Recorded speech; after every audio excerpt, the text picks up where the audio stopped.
I'm a writer, and here are some subtle ways to include foreshadowing in your book. First of all, always keep in mind to write with the ending in mind so that you know when to interject little pieces. You don't always have to know where you are, but always try to know where you want to be. I always like to intertwine the B story with the A story, since maybe they are a prisoner or they are being held captive and they have to escape in some way. The B plot can also have underlying messaging of feeling trapped within another facet of their life or within themselves. Obviously, look into Chekhov's gun. That is a very common literary device that a lot of people use. It's good for a reason. Colors, weather, animals, flowers, all of these things can build up over time because many of them have underlying messaging that maybe the reader isn't even aware of.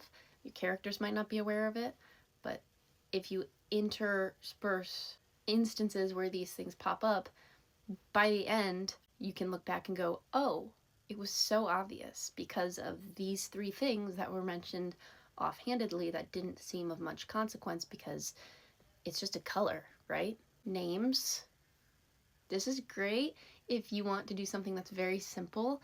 A simple way to foreshadow is to pick names for your characters that have very distinct applicable meanings. Patterns, patterns, patterns. Patterns are just basic structures for things to happen within. You can have a pattern that is benign where A happens, B happens, C happens. You can apply that same pattern later in the story with something a little bit more intense with different facets, or the same elements but taken to the extreme. Parallels are just patterns that are reused. Tip: keep track of everything you put in. As a pantser, I am particularly victim to myself because I will write and add a bunch of crap in that I'm hoping will become useful later on, and I'm just a genius and I don't realize it yet, but then I lose track of those things. So I've made a habit of, whenever I'm writing, to keep a log of every name that I mention, every offhanded thing that I mention, every little thing that I think might later on become of significance. Even if I end up deleting it, it's nice to know where it is so I can go back and delete it.